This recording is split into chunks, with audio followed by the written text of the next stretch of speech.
Hello, everyone. Welcome. If I could ask you all to take your seats, we'll be getting started any minute now.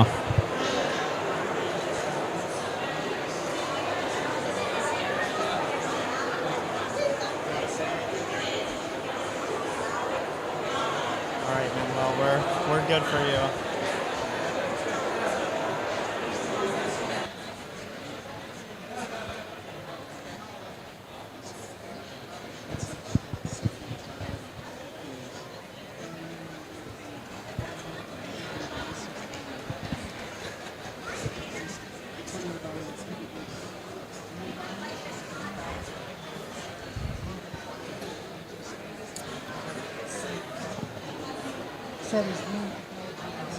Are you ready? Ready to go? You can be here or you can sit on a chair. Sit or stand, up to you. Maybe stand. Yeah, we'll have you stand. Okay, I'm going to read, so... Okay, you can stand up here. No? Yeah, you can kick off the session. Okay, everyone, welcome. We'll go ahead and get started. Welcome to Cities Prepare for Climate Migration. If you can filter into the room. My name is Cale Roberts. I am Senior Program Officer with ICLEI, Local Governments for Sustainability in the United States. We're very happy to have all of you here and this partnership to bring this session to life with Mayors Migration Council and with the U.S. Conference of Mayors. So we'll be hearing from local leaders from across the United States on how they're preparing, how they're leading on this issue of climate migration. I'm very glad to have welcoming remarks from the International Office of Migration with the United Nations. And Manuel, I'll turn it over to you if you want to give yourself a little intro. Thank you. Good morning. Thank you, Gail. My name is Manuel Marques Pereira. I'm the head of division for the UN Migration Agency, working on migration, environment, climate change, and disaster risk reduction. It's my pleasure to have you all here, and I have the privilege to present you today a short statement as a keynote for the event today. Welcome all, and without further ado, I want to thank the U.S. Conference of Mayors, the ICLEI USA, and the Mayors Migration Council for inviting me to deliver the opening remarks for this side event. Cities and urban centers are relevant spaces in which climate and migration impacts play out. Cities represent more than 7% of the global GHG, and many of them are also highly vulnerable to the impacts of climate change. At the same time, cities are the prime destination for both internal and international migrants.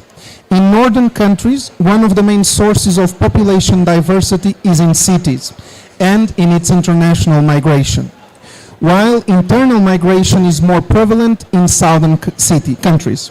Cities are progressively transformed by migration, which primarily occurs from rural to urban areas and contributes to rapid urbanization and urban population growth. In 2030, 60% of the world's population will be living in cities. Cities need to prepare and adapt to the impacts of climate change, in addition to the increasing migration flows induced by climate change. As cities become hotspots of environmental risk, migrant risks and vulnerabilities grow as a result of social economical constraints and discrimination.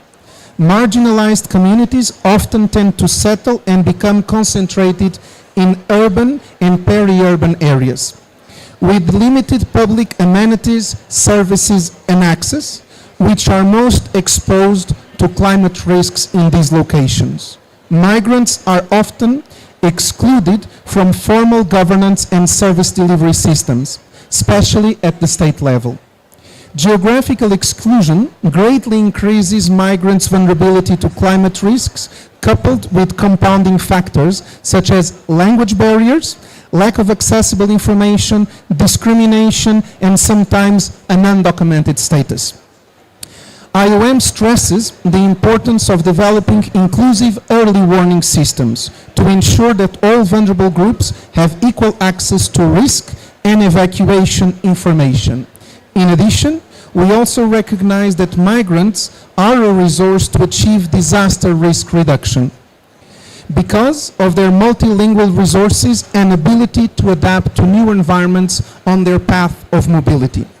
Rooted in the Institutional Strategy for Migration, Environment and Climate Change 2021-2030, IOM thrives to put forward urban environmental and climate smart sustainability as a priority.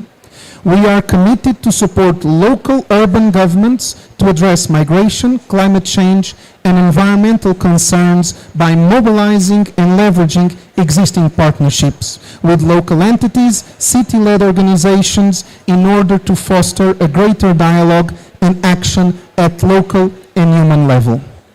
Since 2018, IOM has worked closely with the Migraia Mayors Council and recognized city networks in co-leading the Mayors Mechanisms, an initiative to give local and regional authorities a voice at national and international migration and climate forum.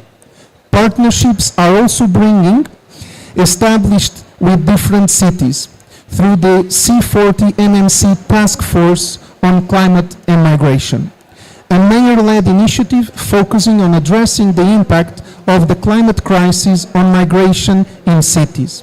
Among these partnerships, IOM is currently assisting the City of Paris in its efforts to better understand how climate and environmental change will affect migration and the urbanization trends of the city.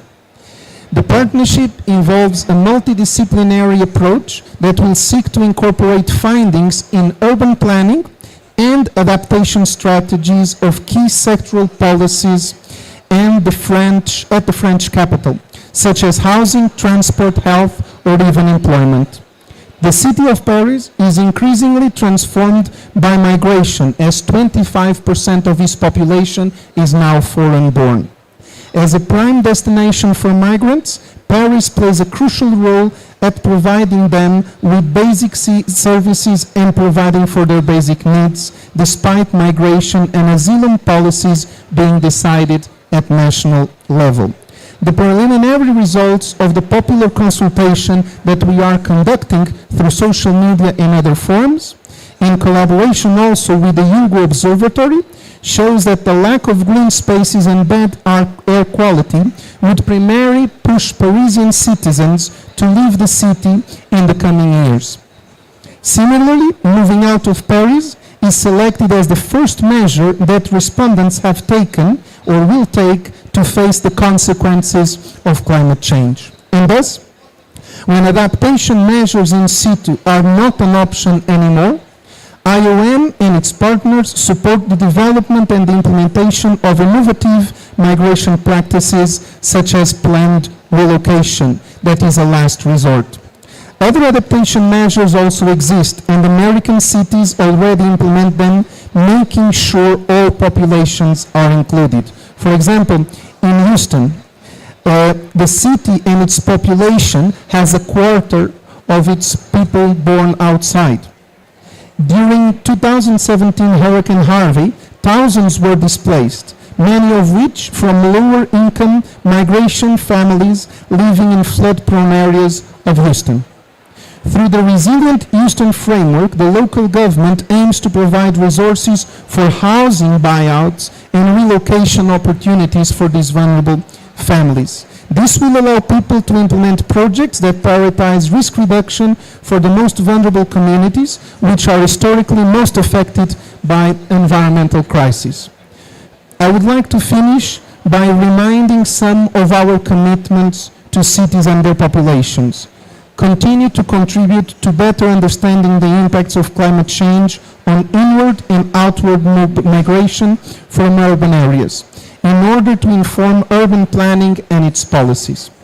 Continue to support intercity dialogues and promote ambitious and accelerated action to address climate change and migration issues within cities.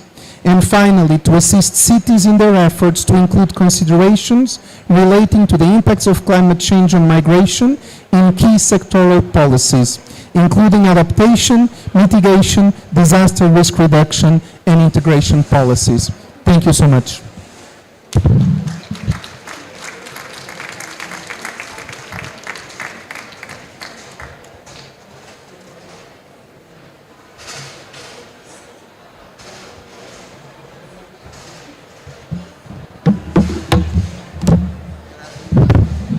afternoon, everybody. My name is Marshall Fitz. I'm the Managing Director of Immigration at Emerson Collective. Can you hear me? Can you hear me now? Better?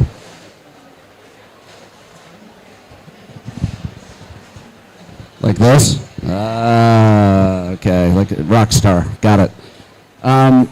So my name is Marshall Fitz. I'm the Managing Director of Immigration at Emerson Collective. It's an honor to be with all of you. Thank you, Manuel, for those remarks and for all the work that IOM does. For those of you who are justifiably curious about why I am introducing this panel, let me start with just a couple of notes about our organization, Emerson Collective. We are a social impact group that is focused on using philanthropy, venture investments, arts, culture, and convening, policy advocacy to generate solutions to some of the bigger, the biggest challenges facing the U.S. today: education, the environment, immigration, and health equity.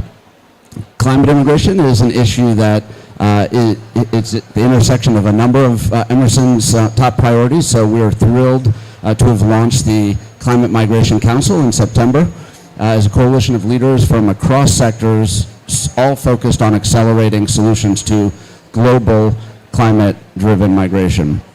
Not only do we have the privilege of working with former cabinet secretaries like Leon Panetta and former heads of state like Costa Rican President Abelardo Quesada, we also work with international mayors like Marvin Rees and from Bristol, UK, chef and humanitarian Jose Andres, as well as leading academics, leading scholars in this space, and authors and advocates. We understand the importance of intersectionality in this issue, the importance of bringing experts together both from different perspectives and backgrounds, but also from different zones of influence. The council continues to grow. Just last week, Lieutenant General James Clapper, one of the foremost national security experts in the United States, joined the council, and we're looking to bring on new leaders. So anyone who is interested here about learning more or potentially joining the council, please contact us after this session.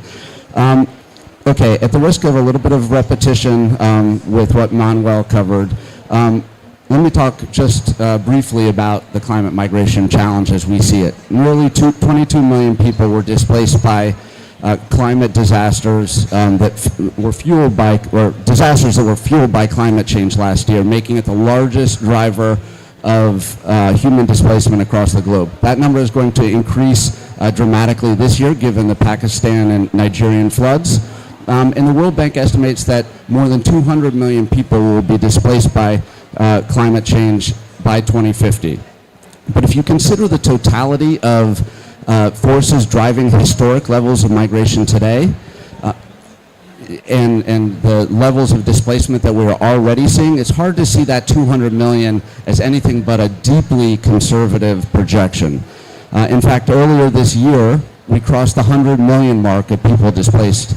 A variety of forces, of course: persecution, conflict, violence, food insecurity. But tellingly, roughly 90% of today's 33 million refugees come from countries that are the most vulnerable to climate change, suggesting just how interconnected these forces are. And when we understand climate change as an inexorable accelerant to these global displacement forces, rather than trying to isolate it as a singular driver, it becomes clear that this is a challenge that is increasing at the same level and with the same ferocity as global warming's devastating impacts. And when we understand that these are challenges not simply impacting the millions or hundreds of millions of migrants, but are initiating powerful, destabilizing downstream impacts, it's hard to think of this as anything other than one of the central challenges of our time. While internal displacement of people, as Manuel suggested, meaning those forced to move from their home, but within their home countries, is and will be the largest phenomenon in the near future, climate change does and will continue to trigger significant cross-border displacement. Critical to the discussion today, of course, cities and local communities, as is so often the case, will be the front lines of the issue as the principal destination of both internal and cross-border migration. Take Dhaka, Bangladesh. According to our fantastic partners at the Mayor's Migration Council and at C40, 2,000 people move there each day, in large part due to environmental degradation. Lacking sufficient resources and infrastructure to absorb these new arrivals, dehumanizing slums have emerged where access to basic resources like clean water have become an existential challenge. For cities like Dhaka and others across the globe to successfully welcome and economically integrate these new flows, migrants must be able to move legally and with dignity across borders. And the global community, must step up and vigorously invest in the resilience of these urban communities. The alternative is not only overwhelming suffering of the migrants themselves, as we're already seeing in Dhaka, but it's the potential for these large-scale movements downstream to precipitate new pressures on resources. And when receiving communities, as the leaders here know, see newcomers as a threat to their standard of living or their culture, the backlash can rapidly devolve into conflict.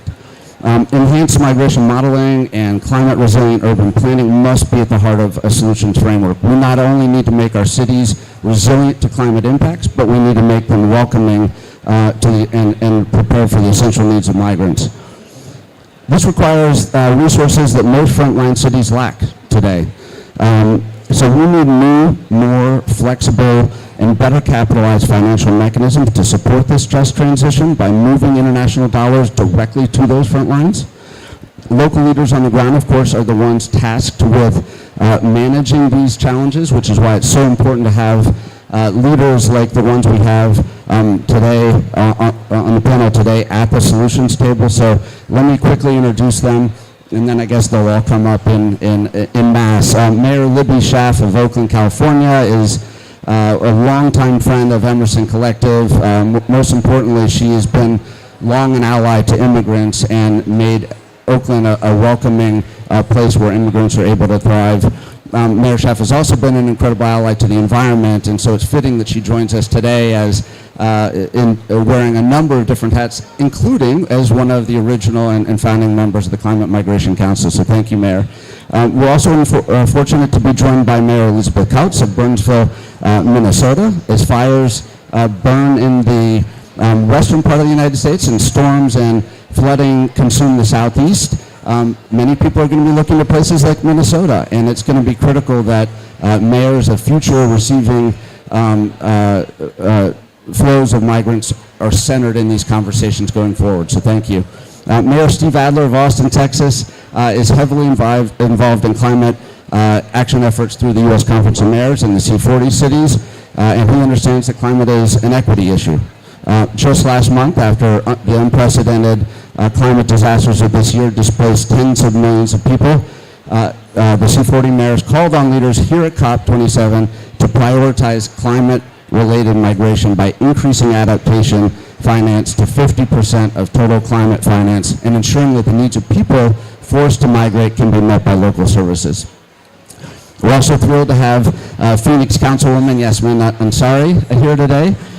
We need bold and brilliant people like Yasmin in public office to help lead the next generation of thinkers and problem solvers. Her lived experience as a child of immigrants and her passion for equitable climate solutions make her someone we should all want helping lead the way on climate-driven migration. So thank you.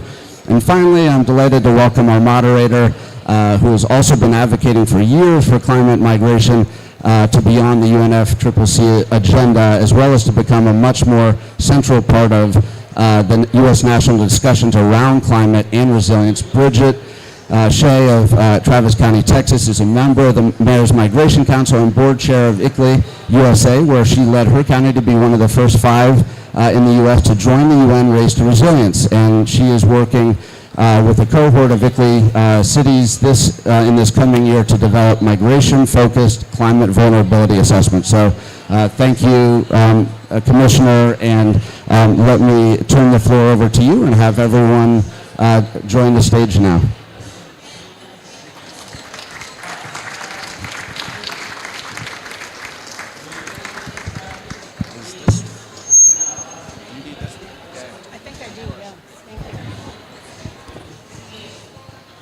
Good afternoon, everyone. Can you hear all right? Great. We're delighted to be here, and this is such an important issue for local governments. I'm going to start right off with a question to the whole group. The first question for all of us is, what does climate migration mean for you, both now and in the future? And can you give us an example of what you are seeing in terms of climate migration in your community?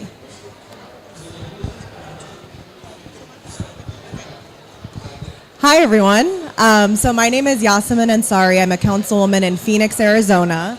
So for us, if people may not know, Phoenix is the 5th largest and also the fastest growing city in the United States. We're now calling ourselves the fastest growing city of the decade because we've held that title for a couple of years now. So interestingly enough, for us, we really are dealing with this growth in a city that also happens to be one of the fastest warming cities in the country.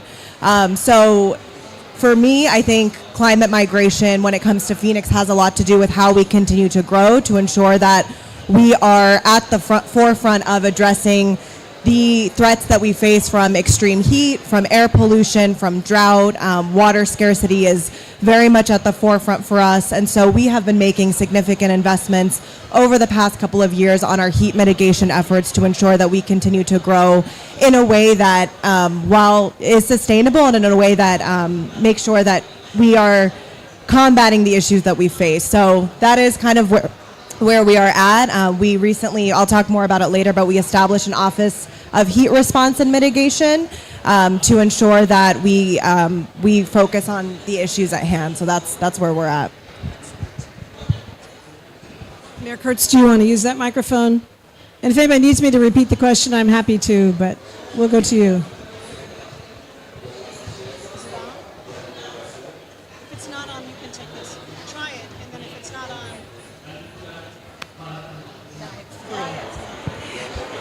Good afternoon. Okay, I got your attention. Good afternoon. My name is Elizabeth Couts. I'm the mayor of the city of Burnsville in the state of Minnesota. So one of the things that you might ask is why you would migrate to a city that's far north and very cold. The thing is, Minnesota is one of those cities that want a state that is a receiving state for migrants. We are a state that is open and welcoming to all. So my remarks are going to be focused on the Somali population because in Minnesota we have Hmongs and Laotians and other immigrants who have migrated to our state. However, recently, since 2008, Minnesota has received over 87,000 Somalis who have migrated to our state after experiencing some of the most deadly and food shortage in Somalia. And why do they come to Minnesota? Well, we have discovered that most people migrate to a destination when they know someone there or they have a community that is welcoming and is well established.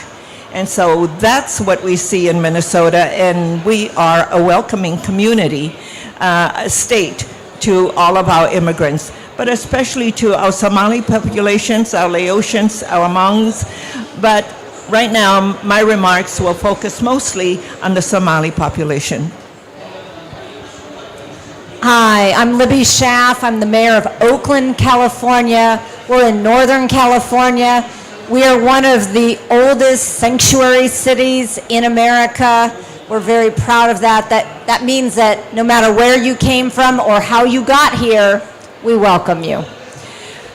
Something that our last president did not particularly appreciate. For me, climate migration means so many things. And when I think about how those two crises, immigration and climate,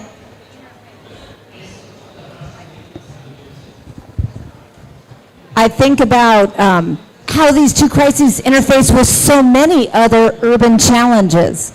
We're seeing more southern Latin American migrants coming to Oakland. And even our Central American migrants, we're seeing more Mayan Mum and Quechua speaking immigrants from Guatemala and Salvador that don't have a written language, they don't speak or understand Spanish, and so our established methods of communicating with these populations is not working.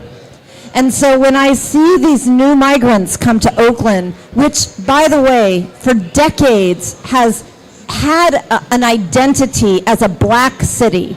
We have been a plurality black city for decades. And in this last census, we've seen both domestic migration and international migration change that demographic. Oakland, California is now a predominantly Latino city.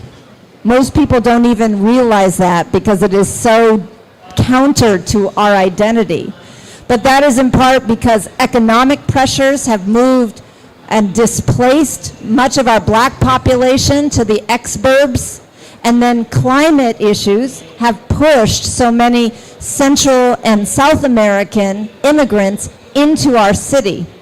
We see a new form of discrimination where landlords actually intentionally rent to groups that they suspect are undocumented because they believe they will not complain about horrific living conditions.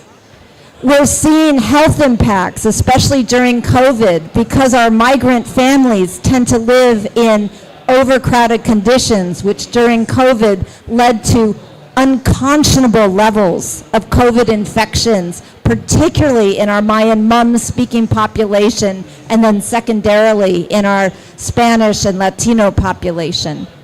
And then we see homelessness exploding in our cities, and I know Austin is suffering from that also. And when you have thousands of residents living without proper sanitation, without garbage service, when we have the extreme storm events that climate now causes, we have these toxins clogging our storm drains, actually exacerbating what is already a flooding issue and making that flood water toxic. So it is all a full circle how the crises of migration and climate intersect and exacerbate the other urban ills that we grapple with every day. Hi, Steve Adler, Mayor of Austin, Texas. You know, you go last in a panel like this and pretty much everything's covered before the microphone gets to you. Austin is the fastest growing large metropolitan area in our country and has been for each of the last 10 years. Numbers growing like crazy. What that's led to is pretty dramatic affordability issues in our city that would be happening if nothing else was happening.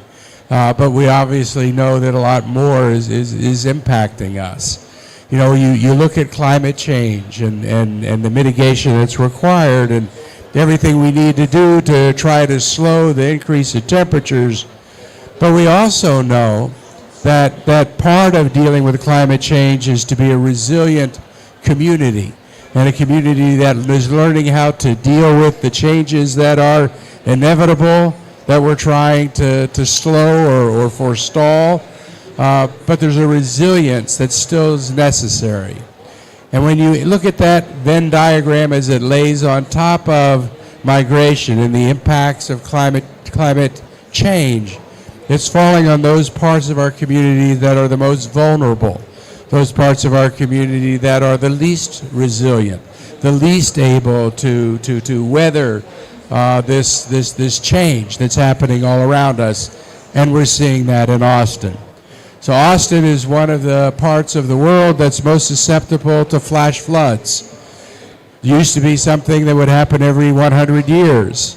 But now in my 8 years as mayor, I think we've had 3 100-year storms in that short period of time, each of which has resulted in people dying. but it's also resulted in a real clear demarcation of those parts of our community where people should not live or cannot live safely. So we're doing massive buyout programs of people that are living in areas where they should not rebuild. And also recognizing that if you're trying to sustain people, it's not just a question of paying them for what they lose, it's helping to reestablish what they have lost. So the new homes, the new neighborhoods, the new communities that you're trying to get people established in is not always an exchange that's measured by dollars, but is also measured by impact and community. So we have migration issues within our own city as people are forced to move.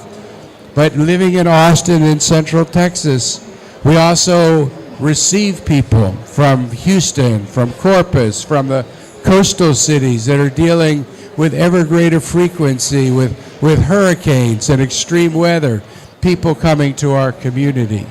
And Libby, you're right. What we're seeing is we are not able to really handle the number of people that are coming in a way that is just and equitable. So the real push in our community right now is to really deal with those issues of vulnerability and sustainability, to deal with the disproportionality we see in so many different ways that you see really extreme measures with respect to climate change. Thank you so much, Mayor. He and I share a community. I'm the county commissioner for Travis County, which is the county that Austin sits in. And we both struggle with issues that are related to climate change and climate impacts, but that our local population doesn't see in those terms. And just one example is on the higher end, we have climate migrants moving to Austin from much higher standard of living places like California, and they're bidding up the cost of homes, in some cases $300,000 above asking price. And because Texas is a property tax revenue state, when people start paying that much more money for homes, it causes the appraised value of all homes to increase. And so we're seeing people who own their homes who are having to sell and move away because they cannot pay the property taxes on their homes. So there's so many follow-on effects from climate migration that are not obvious. And we don't give it as an excuse, but it's really important for the population to understand that many of these forces are a result of climate change and climate impacts. And so I think we all have to do, at least locally, we have to do a much better job of educating people about how climate change is impacting them on so many levels. So the next question for our panel is, how could coordination with your state government and federal government help you better address the issue?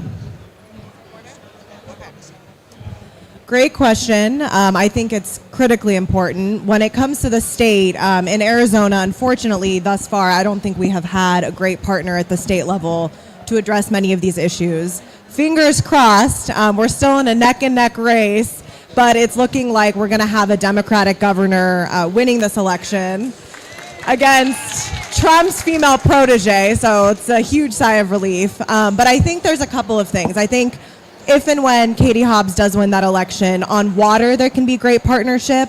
A lot of the criticism that she has had of our Republican governor thus far is actually in regard to this crazy situation in which Arizona has been giving water away for free to the government of Saudi Arabia. It's a long story, but essentially, that has been criticized heavily and rightly so, because we have a lot of work to do when it comes to water conservation. The city has been stepping up quite a bit on a federal level in the Inflation Reduction Act. We have, there was money in there for drought resiliency, but I think looking forward to that partnership when we do have a friendly Democratic governor. Then mentioning the issue of homelessness, that is another, it's a national crisis in the United States. Phoenix has suffered as well. We have seen between the pandemic and rising housing costs because of our quick growth in Phoenix, lots of evictions, lots of people falling into homelessness. Our city has spent over $100 million over the past 2 years with money we have received from the COVID relief funds from the Biden administration on new shelters, heat response, and things like this. I think we very much need support from the state, though, to be able to deal with the crisis. For the number of people we have on the streets, we are in a huge deficit when it comes to shelter beds. So that's what we need from the state. With the federal government, with the Biden administration, it's been incredibly helpful in our efforts to combat climate change. From the bipartisan infrastructure bill, for example, some of my big passion is transportation electrification. I'm leading the mayor's task force on electric vehicles, which developed a roadmap this past year. So we have begun the process of electrifying our buses, and we received a $16.3 million grant through the bipartisan infrastructure law to order 20 first electric buses. So we're very excited about that. We've received like $25 million for big bike connectivity, pathways for active transportation, and we are actively looking at what there is in the Inflation Reduction Act. So that has been immensely helpful, and I hope that kind of support continues from the federal government.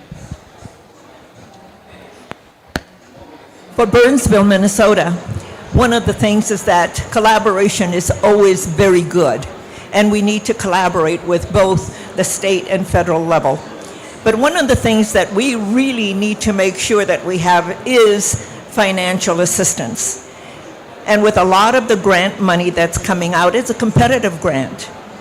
So what we need to make sure is we have funds, not just for displaced immigrants, but for their children. For example, I would like to see funds allocated to our school districts so there is resources available for our children, for the immigrants, and for all of the children that are in our cities. So not only do we need to work together on all of these issues, but what we also need to make sure is that people are at the forefront of any policy that we make. One of the things that I worry about is the mental health. The mental health of the immigrants who come to our state and to our cities. Can you imagine what it's like for you to migrate to an environment and experience that environment that you know nothing about, except that you probably know someone that helped you to get there, and there is community ties. But even though you have all of that, you still suffer from grief, because when you leave your country of origin and to come to the state of Minnesota or California or Arizona or Texas, you grieve. And so there is a mental health impact.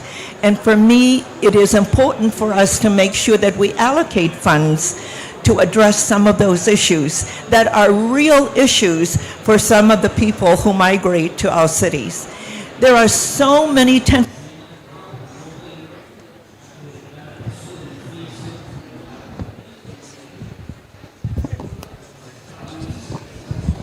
there are so many tentacles that are part of the migration issue that we need to make sure that the human factor is at the forefront. All right, I have two little things. I'm good with my state government. Steve, I feel bad for you. A lot of mayors are just at war with their governors. I do not feel that way in California, and just particularly want to lift up that our governor and our state legislature has actually taken state money to fund like medical coverage for undocumented families. So I feel very blessed. But just two little things that I'd like the federal government to do. First, fix our broken immigration system. When my great-grandparents immigrated to this country, it was simple. It was an easy process. We recognized that we needed them in the workforce. We recognized that they made our country stronger and more diverse and more beautiful and rich. It was an easy process. And it is heartbreaking for us as mayors to see the children, often American-born children, who every day wonder whether their parents will be there at home when they come home from school. Parents that are afraid to take their children to medical appointments because they are afraid that La Migra or ICE will be waiting for them and rip them away from their families and the only communities that they have known for decades. So I just want to call out, like, the U.S. immigration system is broken, it is unconscionable, it is not fitting of a country that considers itself a moral leader in our country, and it must be fixed. So that's my first little thing. My second little thing is that housing needs to be an entitlement. We are all suffering from a homelessness crisis. And for those of you who aren't American, and maybe for some of you who are, the federal government is the only level of government that gets a credit card. The rest of us have to pass and stick to a balanced budget every year. Only the federal government can say, for anyone who needs a public education, we will pay for it. For anyone who needs emergency medical assistance, we will pay for it. But for housing, the federal government has disinvested in housing for decades. And for housing choice vouchers, which is that thing that's supposed to cover the difference between what you can afford and what housing costs, nationally, only 21% of people who qualify for a housing choice voucher receive one. In California, that is 13%. What would happen if we said to all but 13% of the parents who brought their kindergartners to school each year, I'm sorry, but we ran out of our budget for your child, they don't get an education? That is what we are doing with housing. It is immoral, it is horrific, and it has to be changed. Please try and help me do that. Thank you.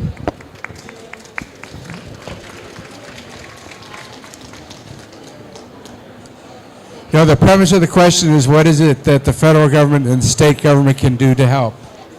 And I'm from Texas, and my state and governor's answer to migration and immigration is to build a wall on the border, and to demonize people that might be different. So we don't look to the state, Commissioner. You and I know that. The federal government has been really helpful in the last 2 years, but in the 4 years before that, I think we learned, as many people around the world learned perhaps, that you cannot always rely on our federal government to be there when you most need them. So I guess what I would want most for my federal government and my state government is to get out of the way as best they can and let us and cities do a lot of the work ourselves and to do it together. I mean, I think it's interesting that this panel is all local leaders, 3 mayors, city council, commissioners, court.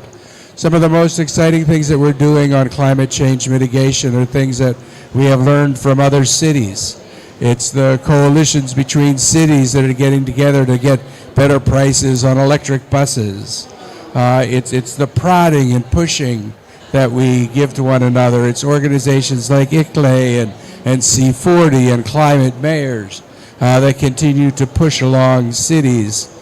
You know, it was basically a year ago at COP26, which you know, the first week you go through the national part, the international part, the nation-state part of this conference. Obviously incredibly important.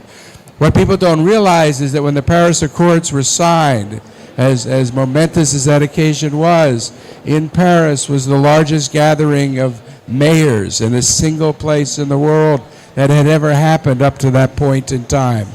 And 700 mayors from across the world signed a pledge, and the cities are by and large performing on the pledge that they signed in that period of time. because it's cities where the decisions are made about procurement and building codes and how people live. It's cities that are making a lot of the choices on mobility.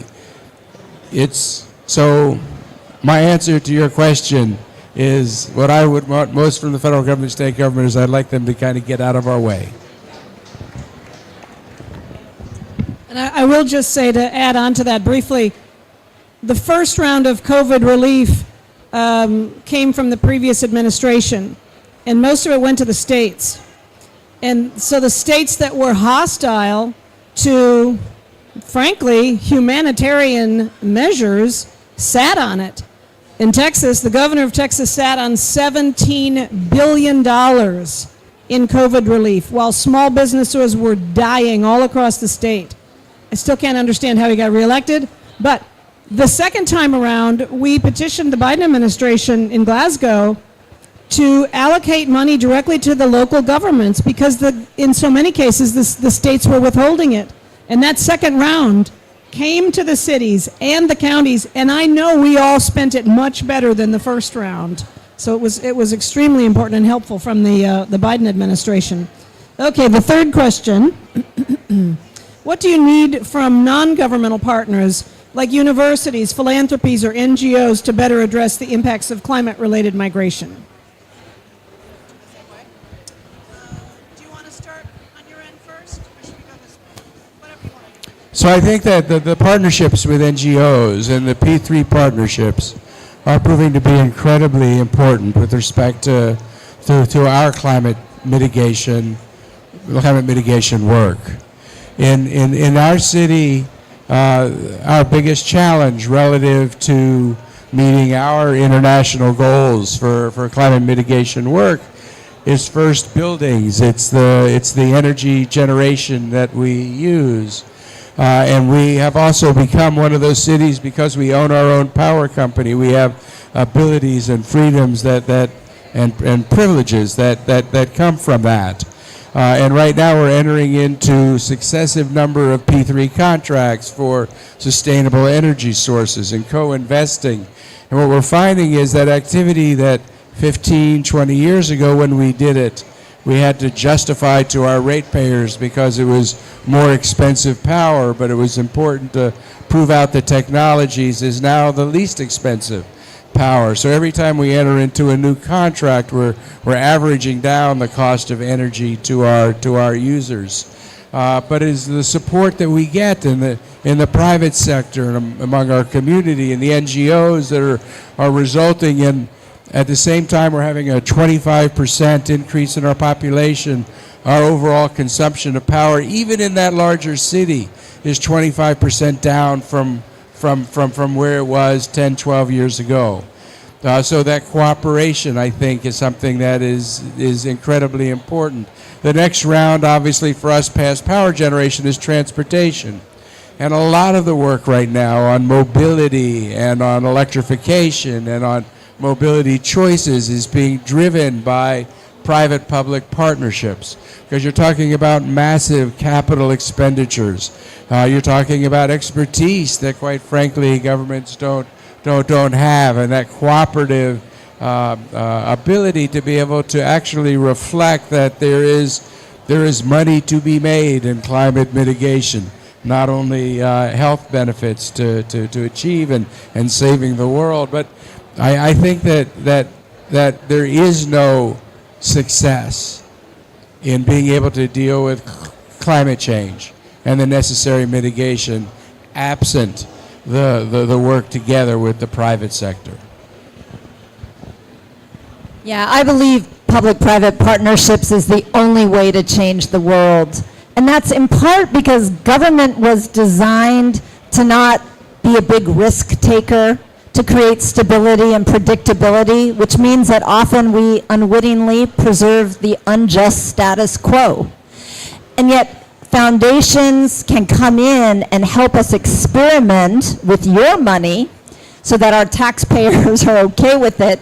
And sometimes even reluctant legislators can actually see the proof of concept that has been demonstrated with a private investment. Also, nonprofits have been some of the best advocates and kind of thought partners around new legislation. And please, bring your creative ideas to the cities. Cities have always been the centers of innovation. We are willing to take risks and try new things. And then help us build coalitions, just like the ones that we're part of today, because that's not only how we share best practices, but we also build a movement to start adopting some of these policies and funding priorities at the federal level. So those are some of the ways that I think that we can really be in partnership, because, I mean, philanthropy, it is beautiful that you invest in nonprofits. You should continue to do that. But think of the impact when you make government work better. You make it work better for everyone, forever, at scale. That is a great investment. Mayor Schaaf, you're absolutely right. So for me, in my city, when I came into office in 1995, one of the things that I did was to convene a CEO roundtable. Why? Because it means that all of us need to be on deck for all of the things that will make our community great. And one of the things that I discovered, when we work together, we achieve so much more. So public-private partnerships are truly the pathway forward for us to make a difference in the climate arena. One of the things that I did with the CEO Roundtable was getting our CEOs and all of our companies to look at what we can do together in the climate space. And guess what? They are now helping us to invest to build a dashboard with 10 pillars that each and every one of them will propagate. One of the things that we did in Burnsville is work very closely with our energy company. Xcel Energy has a host plant in my city.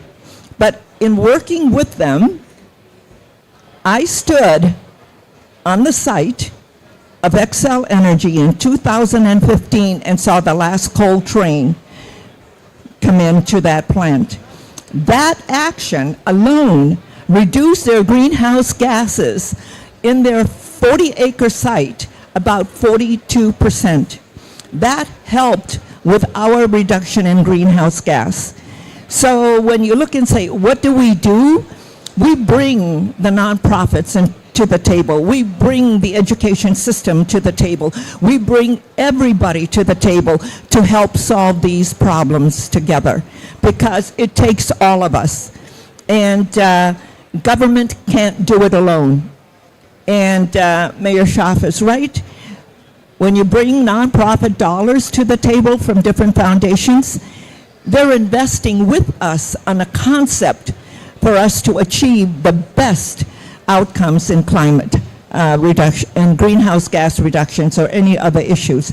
So our taxpayers don't have to think that we are doing things and trying things out of taxpayers' money, but bringing the nonprofits to the table, bringing our corporations to the table, we can do so much more. And we do have an administration. I like to point out that we have some members of our legislative delegation in the audience and have done great things in the environmental space. So thank you for all of that, because it needs your voice at the legislature. It needs the voice from the federal government. But together, all of us makes a difference. Yeah.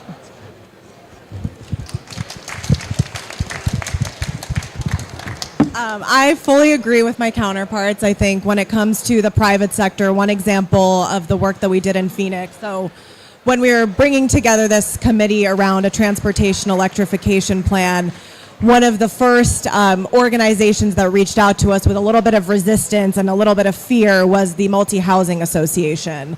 And, we decided, we really try to engage as much as possible. So we sat down with these folks and really explained, where the automotive industry is going in terms of electrification and all of the investments that the big auto manufacturers are making in the United States in EVs. We still face the resistance and a lot of kind of skepticism around the demand in the present day around electrification. And the reason why multi-housing is so important is because obviously, being such a rapidly growing city, they're building so many more homes. We want to make sure that new apartment buildings, new complexes have EV charging infrastructure ready to go for the future. So what we decided to do was, instead of trying to be the middleman, bring together some of the major auto manufacturers, GM, Ford, etc., in conversation, in a roundtable with the biggest housing developers in the city, and that made the world of difference in just their confidence in where the industry is going, the fact that while demand may not be there today, the role that they can play in helping to accelerate that and be more of a catalyst for change. I also want to touch on a point in regards to NGOs. I would say I think the local level, the role of NGOs is so incredibly important when it comes to advocacy with elected leaders. I have learned that city government is very much like Parks and Rec, and often the loudest voices do get what they want, unfortunately.